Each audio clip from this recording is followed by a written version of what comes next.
So many memorable laughs.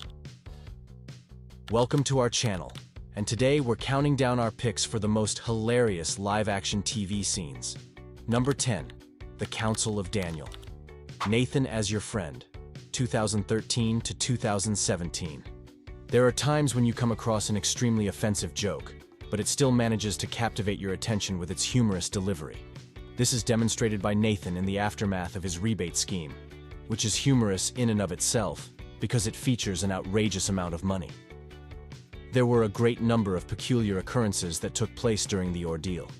Nevertheless, when Nathan divulged this information to the proprietor of a gas station, the proprietor managed to make the situation much more peculiar.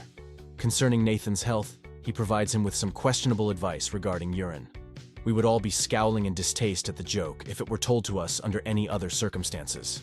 Despite this, it is presented in such a natural and surprising manner that we can't help but laugh out loud at the discussion, and even Nathan is taken aback by the response.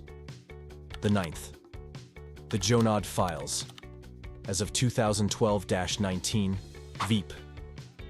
The experience of appearing in court is a terrible one. Nevertheless, if you are fortunate, your experience will not be any more terrifying than the episode of Veep that featured the testimony. To set the stage, Selena's campaign is providing testimony in the wake of a data breach that occurred not too long ago. There is a document that is called the Jonad Files that contains a lengthy list of violent and colorful nicknames for Jonah. They are included in the files.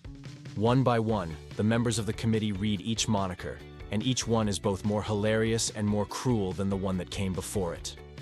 On the one hand, poor Jonah. And on the other hand, we can't help but laugh at how imaginatively cruel these nicknames become.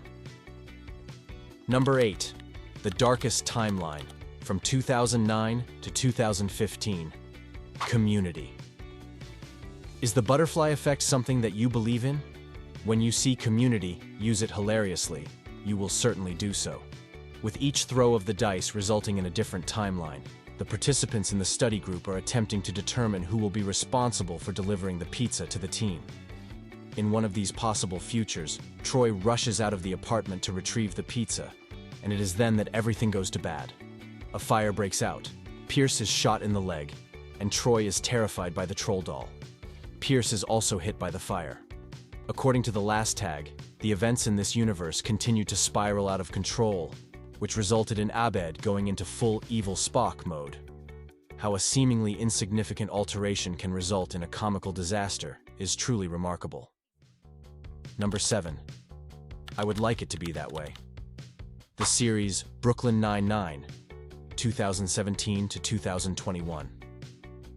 Jake is studying a lineup of potential murder suspects in the most hilariously frigid opening scene for the television show Brooklyn Nine-Nine. As a result of the fact that the real murderer was heard singing I Want It That Way by the Backstreet Boys, Jake has requested that the entire lineup sing the popular pop song in order to identify the murderer. However, it is only natural that all of them, especially Jake, became overly enthusiastic about it, and even the pervert couldn't help but sing along with the song.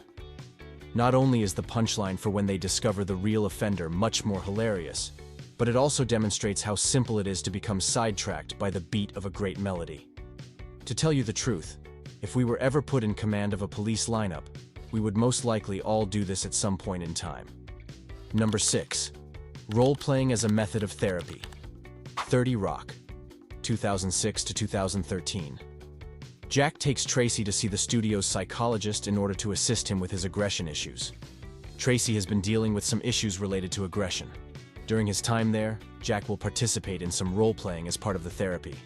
What follows is not only controversial from a political standpoint, but also extremely magnificent.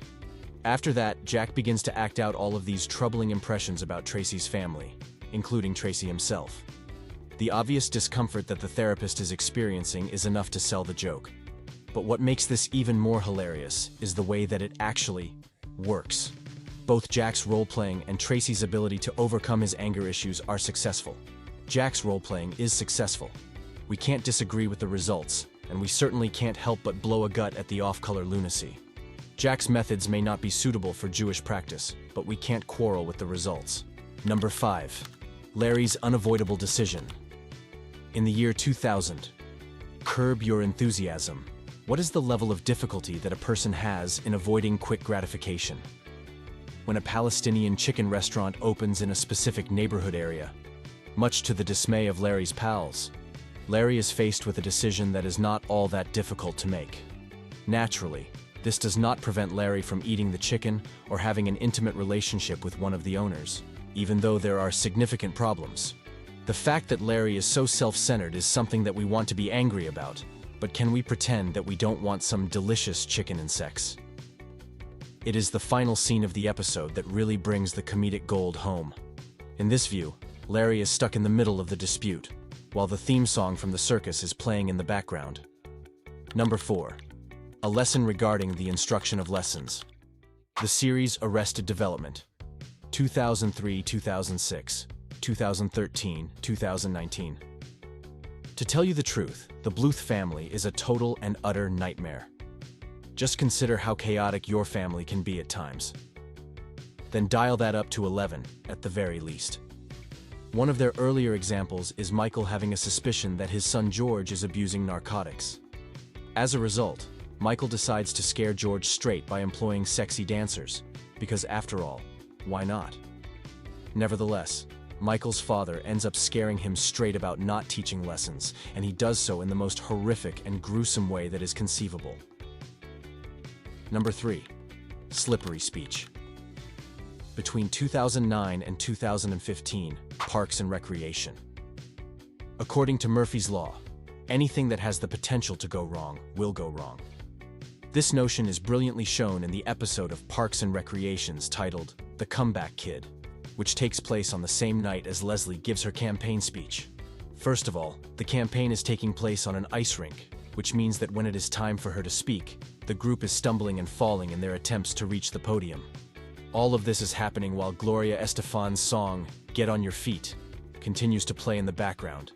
In addition to this, the platform is much too small, Leslie's speech is garbled, and a dog relieves itself on Ron's leg in the middle of the rink. All of these things happened simultaneously. Furthermore, just as Pistol Pete is about to save Leslie's campaign, he stumbles and fractures his arm. This is the cherry on top of the cake. Second, the dating misfortunes of Charlie. It's Always Sunny in Philadelphia, 2005, is a radio show. The fact that the cast of It's Always Sunny in Philadelphia can be so insane and delightfully unredeemable is a significant contributor to the show's endearing qualities. As an illustration, Mac and Dennis make an effort to assist Charlie in his romantic endeavors by creating a dating profile for him. Nevertheless, the process of creating his bio is a nightmare. His responses to the questionnaire make him out to be a psychotic oddball, and his photo does not depict him in a flattering light. Mac and Dennis go to great lengths to improve Charlie's profile, and even manage to secure him a blind date.